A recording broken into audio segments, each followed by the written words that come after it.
Thank you, everyone, for joining us for Sierra Club's virtual chat. If this is your first one, we do these every Monday, Wednesday, and Friday at 3 o'clock. Mondays are updates about campaigns we work on. Wednesdays are usually something fun you can do from home during these stay-at-home orders like today, and Fridays are a mix.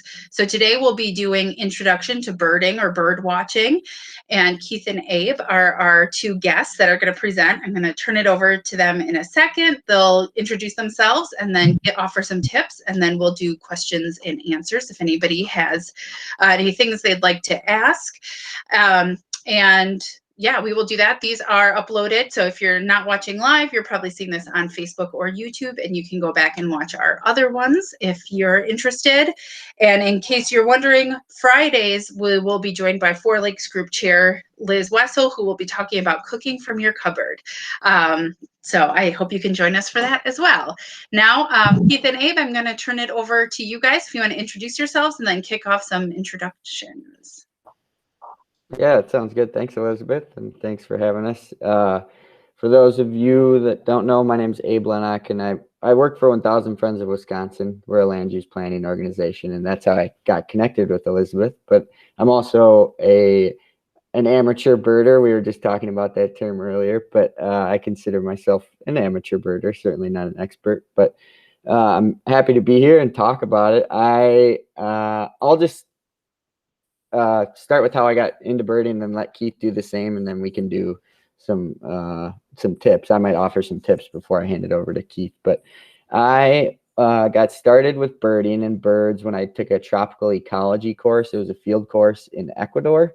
It was a 1-month course. In the rainforest along the coast. We went up to the high elevation Paramo, cloud rainforests, and so I saw probably 5 different species of toucans and saw all sorts of different tropical birds that caught my eye. And the following semester in college, I took the ornithology lab at UW-Madison. And so each week, it was a 3-hour lab every Friday. And each week we would go out and bird for 2 hours and then learn about birds via presentation, PowerPoint presentation for an hour, and then we'd get quizzed each week. So it was a crash course in birding, and it was a great start to birding in Wisconsin. And ever since then,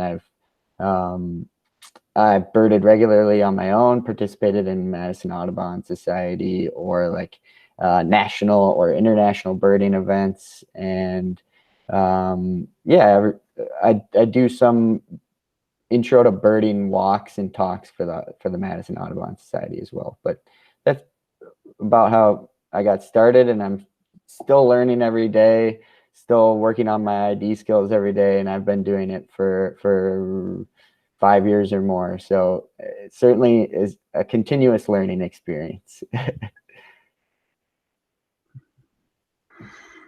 All right. Well, I'm Keith Merkel. I'm from Marshfield. Haven't had any really enjoyable, cool trips to Ecuador like Abe did. But man, that would be a month-long trip. But I started out birding when I was just really as soon as I could walk. I was chasing baby birds around the block, and so basically I've been chasing birds ever since then. But like Abe, I consider myself more, an amateur birder. I'm not a professional ornithologist by any means, but certainly do enjoy it. It's something that you can do pretty much anywhere. You don't need a lot of equipment. You can just do it from your home, as a lot of you maybe are noticing you're seeing maybe more birds around your homes now or wherever you live, just simply because you have more time to be at home and looking around. So really all you really need is like a field guide to get started, some binoculars, and basically that's it. It's not a lot of money to get into it. Birds are everywhere. They're easy to see. They're very colorful. They're very interesting to watch. So it's something that I do pretty much every day, not necessarily going out birding. A lot of my birding is mostly just noticing what's happening when I'm out in the yard working and stuff. Most of the time I don't have binoculars, but I'm just listening to things and watching things as they're flying around and moving around and stuff. So it's basically the way I bird. I used to be a bird bander. I used to do a lot of raptor banding, hawks and owls, mostly young birds in the nests. But we also did some live trapping and banding and things like that. So that was a lot of fun.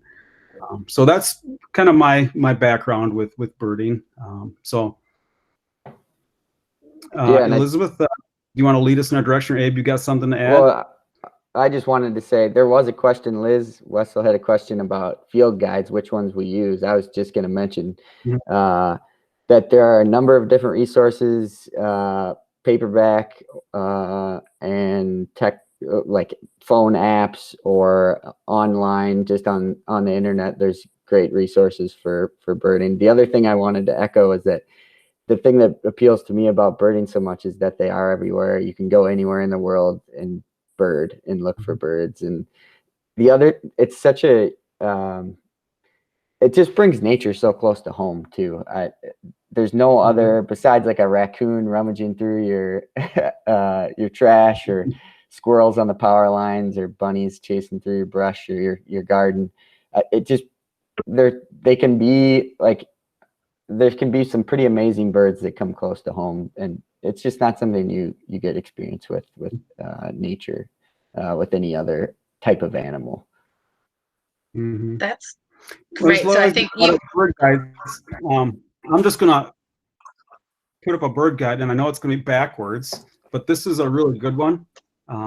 It's Peterson, and what's nice about this is that they have arrows which describe the identifying features, which is a really good way to to learn the different birds, because it tells you specifically what to look for on the bird.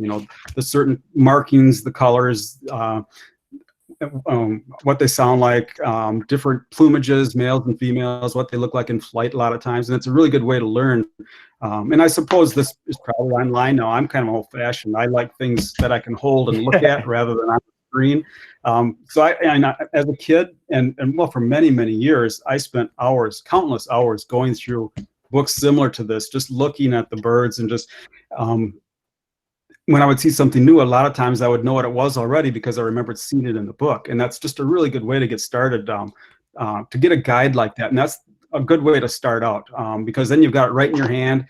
A lot of times you can even just compare what you're seeing to what's in the book right away. Really just kind of notice how large it is compared to like a bird you already know, like maybe a robin or a sparrow of some sort. And then you look for those features, and then you can pick up the guide of whatever kind it is, and start finding it out. And it's almost like a treasure hunt, finding new birds. Some people, as I mentioned, I'm consider myself more maybe like an advanced amateur, but there are people who travel the world looking for birds. They get really crazy about keeping lists. People have lists for their yard, for their county, for their state, for the United States, for the world. People do big years where they go out and see how many different birds they can see in 1 year.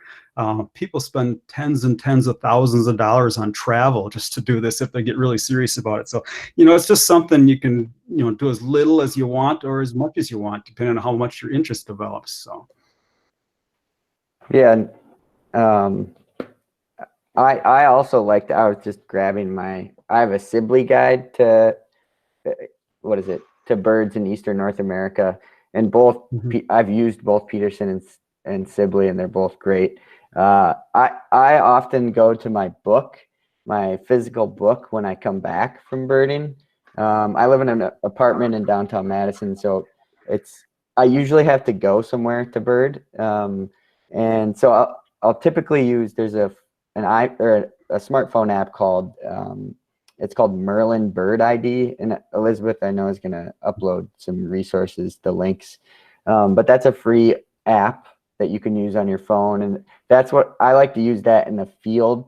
So when I'm out birding, I can quickly look something up on my phone, and then when I come back home, I can study the physical field guide a little bit more. The other thing, both the physical copy and the app have resources for birding, looking for like feather patterns or color patterns, behavior, and then also giving mnemonics or ways to remember the way birds call or sing in the field. And the thing I really like about the app is that I don't like to do it when I'm out around birds too much, but in your home you can play bird songs and practice listening to them and determining one bird from another.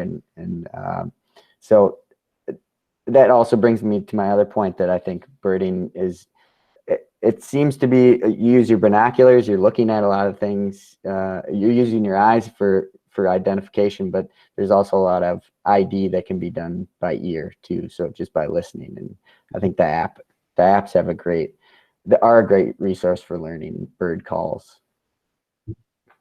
Yeah. When I was younger growing up, I spent a lot of time running around looking for birds that I could hear but not see.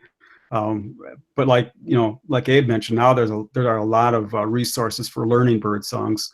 But that's a big part of birding is learning which birds are singing, because a lot of birding is you're not seeing birds a lot of times. One of the studies I participated in is a breeding bird surveys, and that's it's a designated 24.5-mile route that you go every year to and repeat the same survey. And most of the birds that you record are birds that you hear. You only have 3 minutes at each stop, and there's 50 stops. So you're doing a lot of birding by ear. So it's important to learn, the songs of birds as well. And there's a lot of good resources, as Abe mentioned, on learning that. And the mnemonics is for some birds, it works really well. Yeah. I find that the Silby guide, I can never understand what he's trying to say, make the bird sound like. But there are recordings that you can get, and again, there's just a lot of apps you can use. Like with anything else, birding has opened up a lot of frontiers for resources like that. Yeah, the other thing I was just going to mention is that Keith mentioned that he would hear a bird and then go chase it down, and that's often what I do. And especially when I'm learning songs or calls that birds make, if I hear something that just sounds different, like it doesn't sound like a cardinal, or it does, like I know what a cardinal song sounds like, I know what a black-capped chickadee sounds like, or a robin, but this doesn't quite sound like that. And then I'll chase it down, and then I can find it. It's a really good way to connect the sound to the bird. So field guides are really useful and a great resource, but doing it in the field is I think really where the rubber hits the road in terms of learning, associating songs and sounds with the species that's making them. Yeah, I had an experience last year during the Merlin Bird Atlas where I heard a bird that I had never heard the song before. And this was up in the Chequamegon National Forest in Ashland County. And I spent 15 minutes looking for this bird in this huge basswood tree. And it turned out to be a red-eyed vireo singing a song I'd never heard before. Very common bird in Wisconsin, but I'd never heard that a bird sing the song like that. So most birds do sing the same kind of song. They're recognizable no matter where you go, but sometimes the bird, for whatever reason, just sounds different. So that's another reason why you want to track things down, like Abe said, when you hear something that's different, because it might be something new, or it might just be something common that's just singing a different song. Yeah, because birds can have dialects just like humans do. So a red-eyed vireo up north might sound different than one down in Madison. Can you guys, so it sounds like sound is a really good starting point. In terms of seeing, not the hearing part, what are some good places to start if, up until you started staring out your window a lot more these past few months than you had before, all birds look the exact same. What are some features that are a good place to start when trying to identify for the first time what birds might be outside your window or on your daily walk? Yeah, I think, Keith alluded to it a little bit earlier. He was asking, does the bird look like the size of a robin, or does it look like the size of a chickadee, or is it bigger like a crow? So I think size is a really important feature to look at. The other thing I would say is the beak is really important. It shows what a bird eats and can differentiate similar sized birds from one another just by looking at the size of the beak. Keith, anything? Yeah, basically, I mean, when you start talking about things like that, you're kind of putting what you're seeing into a bird family. So if it's got like a curved beak, it's a predatory bird. If it's got a really stout short bill, it's probably a seed eater or a sparrow. But basically, just try and match it with something you're already familiar with. So you have a starting point as far as size, and then the color, and like Abe said, the beak. Any distinguishing features, like some birds have, you know, like wing bars, which are like stripes on their wings, which are sometimes pretty obvious. Just anything like that, you know, really simple birds like red-winged blackbird. You see a bird that's all black with these red shoulders. Beautiful birds, very distinctive. But some birds aren't like that. You know, note what the bird is doing. Is it on the ground scratching around? Is it up in a tree? You know, is it on a tree like a woodpecker type bird? You know, just things like that. And then really note the size, the shape, and the colors that it has. And that's going to help you a lot when you go back to look in your guide to find out what it might be. Sometimes birds don't spend a lot of time in one spot, which can get kind of frustrating. Abe, I imagine you encountered that on your month-long trip where you're really trying to see something new, and there's so much happening around you all the time that you're afraid you're going to miss something. And you know, that's just part of birding. You know, that's just what makes it fun. Yeah, I agree. The behavior part is really big too, because so I'm actually colorblind. I see colors well, but certain colors, I'm red-green colorblind, so reds don't pop out to me as much. Just colors are less vibrant to me, so I don't rely on color as much. Like a cardinal that's flitting through the forest, it's harder for me to identify it right away because I don't see the bright red. Or like a scarlet tanager is another bird that's bright red that people have pointed out to me before, and I'm like, I don't see anything. I have to wait for it to move. So there are so many other ways to identify what a bird, what you're seeing, and behavior is a big one. Like woodpeckers, they will often be close to the trunk and close to the middle of a tree versus a chickadee that might be out farther, a warbler that's going to be higher up in the trees, and a finch that's higher up. And then there are obviously birds on the ground. So I just want to second that point, that noticing behavior is really helpful, especially if you're asking people, or if you're trying to get an ID from somebody else too. Mm-hmm. Yep. Great. And I just want to remind everybody, you can ask a question by typing it in the comment box if you want. You can also come off mute if you want to verbally ask it. You can type it, or you can type it in the comment box. So just a reminder to folks. I would just maybe add, binoculars are very helpful, but you don't have to have super good binoculars. You can spend a couple $1,000s on binoculars if you want. But you know, good birding binoculars are, you know, you can get a pretty good pair for a couple $100s or so. A nice feature about some of the newer binoculars is the glass is really good. The coatings they have are really good on them. And then some of them have a really nice feature, the close focus feature, so you can focus down within 10 feet, which is really helpful. When you're out birds, there's going to be times when you're not seeing a lot of birds, but you might be seeing butterflies and dragonflies and things like that. And it's really nice to be able to see things close up and not have to get right on top of them.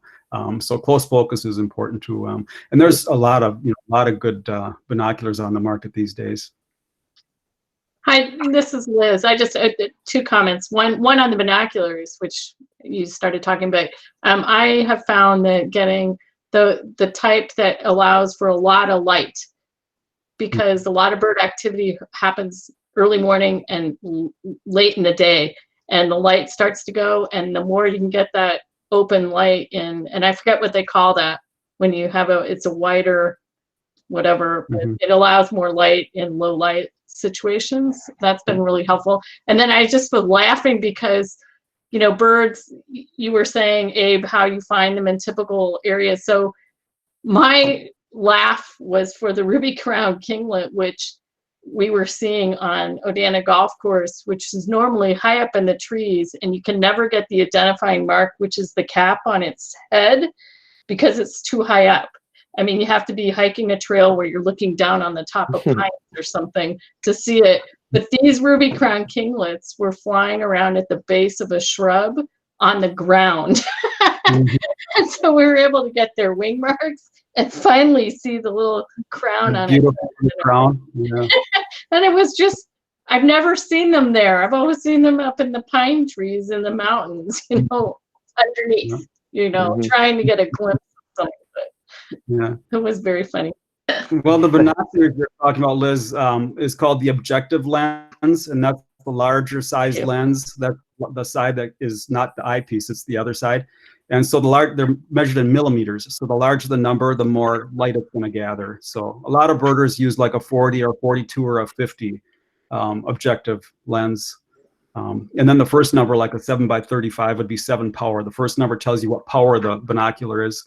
And the second number tells you how large the objective lens is. And then there's other things like eye relief, and I mentioned close focus. It can get kind of confusing, but the best advice that people give is buy the best binocular you can afford. I've got binoculars that are less than $100 that I carry in my vehicle at all times, and they work fine for just brief sightings. And Jacinda, you had a question earlier about what birds might be around now or moving through.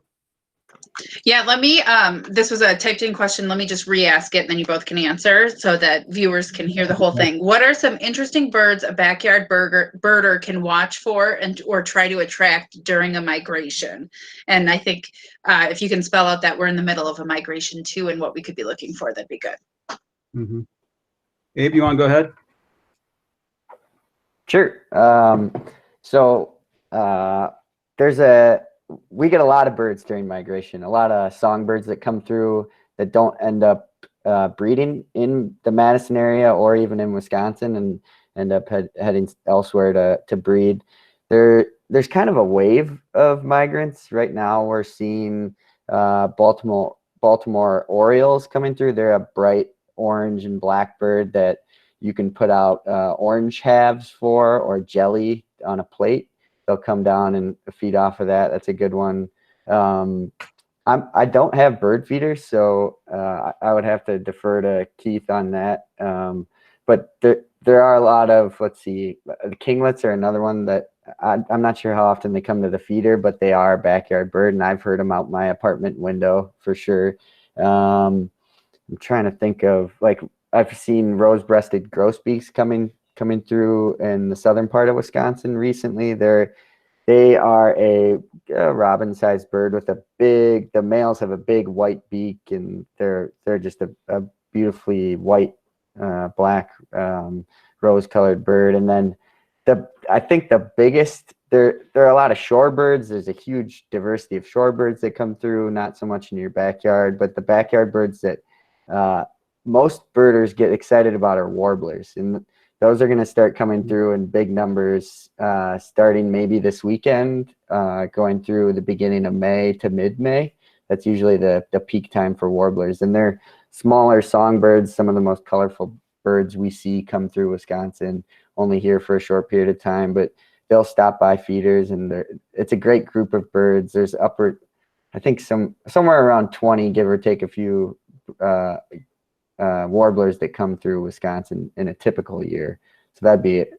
I would just look through a list of warblers. I don't know of a place that has specific to Wisconsin warblers that you can see, Keith. I'm not sure if there is a list that you know of, like online or anywhere, but there's a group of warblers that you'll see in your field guides, whether online or paperback. Yeah, and warblers, that's probably the primary attraction for most birders getting to be this time of the year is when the warblers come back. They're small birds, they're sparrow size, very colorful, but also very active. So it can be pretty frustrating to try and follow them around because, like Abe mentioned, they can come in big waves, and you might have dozens in your yard at one time, and there might be 5 or 6 different kinds, and most of the time they're not going to be singing this time of the year. They're moving further north to breeding grounds. Some will sing because we do have some that nest in southern and central Wisconsin. Most of them nest further north in northern Wisconsin or in Canada in the boreal forests. But they're really beautiful little birds, but very active. A lot of them are eating insects, and so they're going to be flying out catching insects. The trees are starting to bud out, leaf out now, and sometimes it's hard to see them because the leaves are starting to get a little bit larger, and they're smaller birds, and they can get lost in the branches pretty quickly. But yeah, they pretty much do not come to feeders. I mean, they will in the winter for suet. Sometimes we'll get a few that stay a little later than they should because most of them migrate quite a ways south. Most of them go to like South or Central America. but that's a fun group to watch for, because like Gabe said, there's a bunch of them, different kinds, and that's one of those where you really want to have a good field guide so you can identify what you're seeing. And again, they're in, you know, almost any kind of habitat you'll find them in during migration, because they migrate at night, and so in the morning they're going to be all over the place looking for food. So parks are a good place to go. Anything with brushy areas, trees, you know, you don't have to go anywhere special. Any park, any wildlife refuge or anything like that will have probably a pretty good selection of warblers moving through.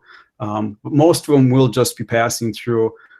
There will be a few that stay around to nest. And unfortunately, the ones that stay around, at least here in central Wisconsin, are really common birds that are easy to find in the right spots. But sparrows, a lot of sparrows are moving right through here. There's different kinds of sparrows as well. So it's just, you know, just a lot to look forward to in the next few weeks as things warm up and the weather starts to moderate a little bit. It might be this weekend. The weather conditions sound pretty good, so there could be a pretty good push coming through here. Yeah. In the future. Well, I was just going to say that I'm guessing Keith does this, but I often check the weather report to look for southerly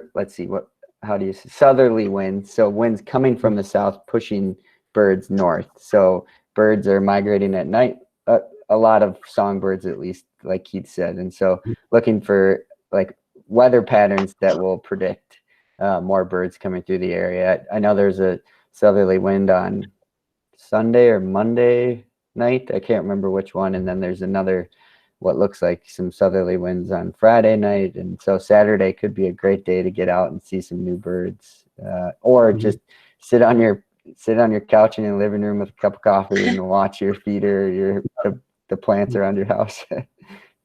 Yeah, and that's a good way to watch birds too, is to put feeders out. I don't feed during the summer because we've got raccoon problems and sometimes bear problems. So I quit. I've not fed now for a couple of weeks, but that's a great way to see birds too, because then they're at a feeder and they're going to spend more time there, so you can get much better looks at them. It's easier to figure out what you're seeing, and it helps the birds out too, especially like when we get these. You know, we had these snows just a couple weeks ago. The birds are looking for food. The ground is covered. They can't find food on the ground, and there's no insects flying around. So they'll really come to feeders during bad weather events like that. But it's also a really good way just to kind of help the birds out. And you can always stop, you know, like I said, if you get problems. But it's a good way, like the rose-breasted grosbeak that Abe mentioned is a beautiful bird, and they come to feeders very readily all through the summer. Beautiful little bird, like an indigo bunting, will come to feeders. Chickadees all the time are at feeders. And then, you know, if you have like pseudo, you'll have woodpeckers and, you know, nuthatches and different things like that. So it's just a really good way. Birds really get used to having people looking at them rather than at a feeder, and so you can actually get close to your house and not bother the birds at all. So yeah, and bird feeders are also great for identifying and getting good at identifying common birds. So when you're out in the field, you might see something that's been at your feeder a lot. Say you're at your local park or local wildlife refuge, and you can identify the birds that you see at your feeder a lot very quickly, and then move on to other birds that maybe you don't know as well. Right. Great. So please enter any last questions you have as we close out. But could you guys, I have one last question for you that I'll get to in a second. But before, I know before we got online, you were talking about eBird. Could one of you talk about that and what that's useful for? Yeah, I can. Or go ahead. Keith. Okay, I'll start, and then Keith can add whatever. Both Keith and I are avid eBird users, so you can upload checklists. So say you go out for an hour walk. I go to the EW Arboretum quite frequently, and during my hour walk, I'll keep a list of all the birds that I see, and then I can upload my list to eBird and tell on my eBird checklist, I'll say that I've been traveling or that I was stationary. So you could even do it from like if you're birding from your couch, you could say, I was watching birds for an hour today, and this is what I saw from my couch. And you can put your address of your house in, or the GPS location from your house, or there are hotspots that you can add your list to. And your checklist gets uploaded to a huge database of bird sightings across the world. It's a global database, and it's a very easy citizen science project to get involved with. And Keith, I don't know if you want to talk about some of the ways it's used just for research and just the benefits of having such a large citizen science database. Yeah, there are, I don't know how many people are using it, but there are millions and millions of records on eBird, like Abe said, from all over the world. And a lot of researchers use it for determining, things like migration, when things are moving through here and there, where things are breeding. You can probably even, get some kind of population information from things like that. You can tell where birds are retreating from, if you're not seeing them anymore. Maybe they're, for whatever reason, the habitat's changed, or, a lot of birds are being affected by global warming. They're moving further and further north. And so we're going to start seeing southern birds. An example would be like red-bellied woodpeckers and cardinals. Years ago, we never, had birds like that around here, but now we do, and they do very well. And that's just going to happen more and more as things change. But another nice thing about eBird is that for each county, there is a list of the top 10 birding sites where the most birds have been seen. And that's a good way to find out where you can go to see different birds. And it'll tell you the birds that have been seen there. And then again, just tell you what kind of birds are in the area. Like, for example, Abe is in Madison. So in Dane County, if you just go, you can go to, if you need a username and a password, and you're in. Doesn't cost anything. You don't have to be professional to use it. A lot of people put in one bird. They saw one bird and they put it in. And it might be a common bird like a robin. I saw a robin. Doesn't matter, Don't have to have a list that's a mile long. And you can just I do a lot of stuff, especially in the winter, just looking out the window at the bird feeders. I'm fortunate to live in a rural area, so I get quite a few birds in the winter, different kinds. So I get some pretty good lists, but you don't have to do that. You can spend 15 minutes doing it, or you can just, be driving in your car and see a hawk fly over, and as long as you know pretty close to where you're at, you could, put that in.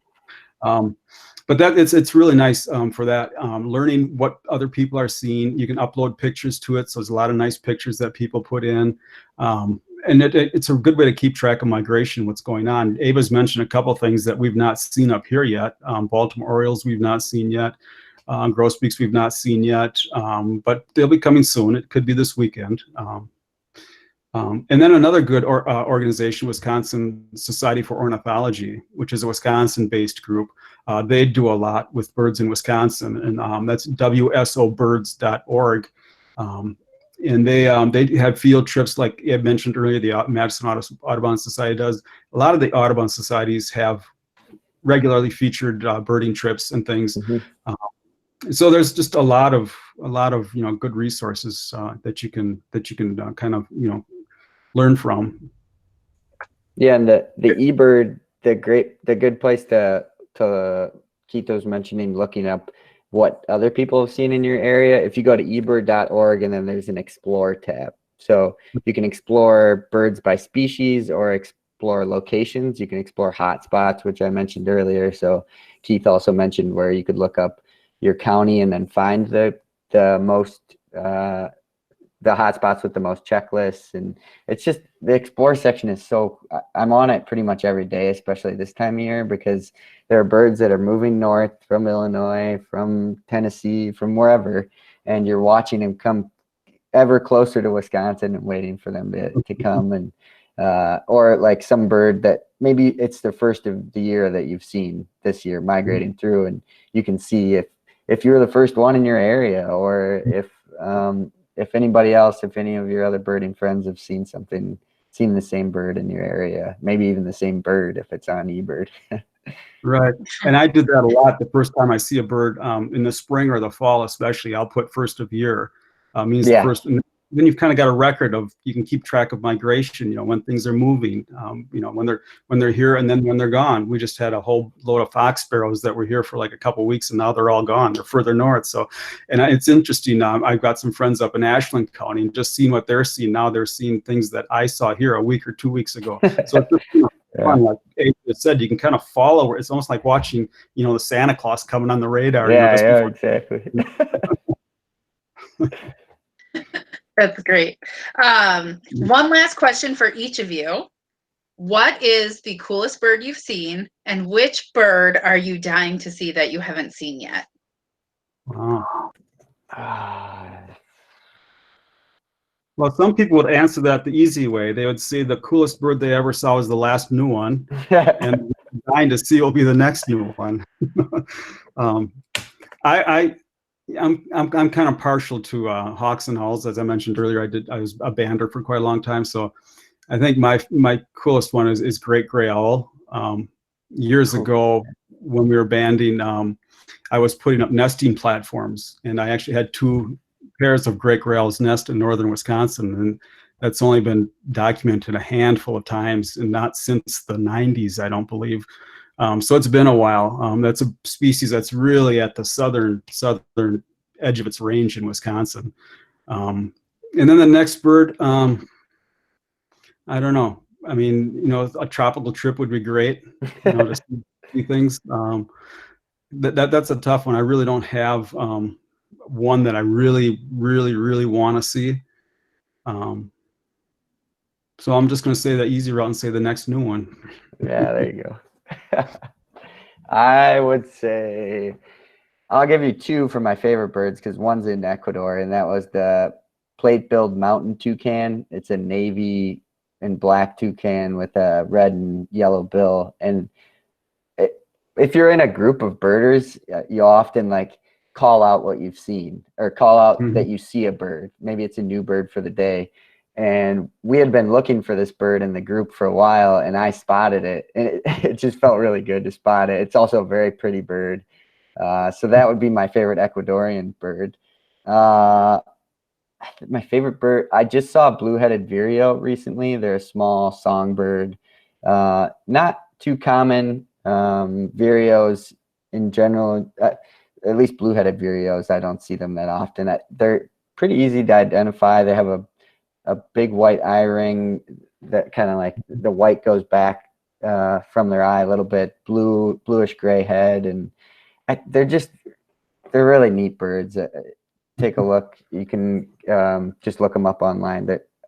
There's just something about them. They're always alone. They used to be called the solitary vireo, so it's one of my favorite birds that I've seen. Birds that I haven't seen, I would say, that I'm looking forward to. 2, I would say, keeping on the raptor theme, a rough-legged hawk. They're actually not that uncommon, and they come down south in the winter, and I believe there's still been some seen in the Madison area. I'm sure they're up in Marshfield, Keith, but I've never seen one. They have feathers that go down to the bottom of their feet. I think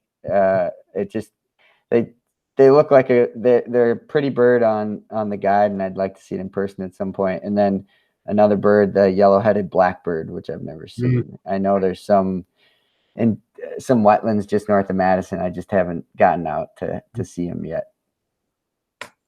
I could almost, I can't give you a site, Abe, but I saw yellowhead blackbeard, because I don't know exactly where it's at. I mean, it's not that I don't want to tell you. It was on the way to Lodi. Okay. There's a big marsh. I don't remember if it was on both sides of the highway, but there were yellow-headed blackbirds there. Okay. Nice male sitting right on a wire, right along the road. And I don't know what it's the road that goes west from 5130 or from 90. Is it 9094 or? Yeah, I think so. Okay. Well, and I can use eBird too. Yeah, use the WSO birding guide to Wisconsin. Yeah. Favorite bird haunts of Wisconsin. Covers the entire state, and it gives you. A lot of it's wildlife refuges or parks or things like that.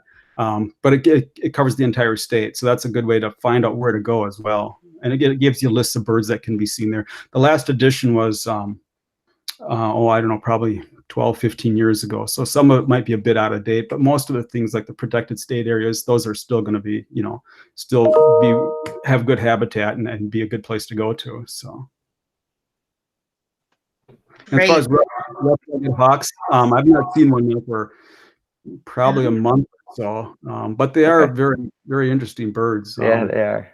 Yeah, you know, most birds are pretty much uniform, the same color from bird to bird, but rough-legged hawks display a great variation in their plumage color, which is kind of unusual. So you get birds that are all the way from pure black, basically, to various shades of brown and white and gray and black. So there's some really interesting variation on their coloring. Mm-hmm. That's great. Well, thank you both so much for joining. And thank you all for tuning in. So you can look in the comment section for links to the different resources that Abe and Keith mentioned. And we hope you can join us Friday for Cooking from Your Cupboard, or any other Monday, Wednesday, Friday at 3 o'clock.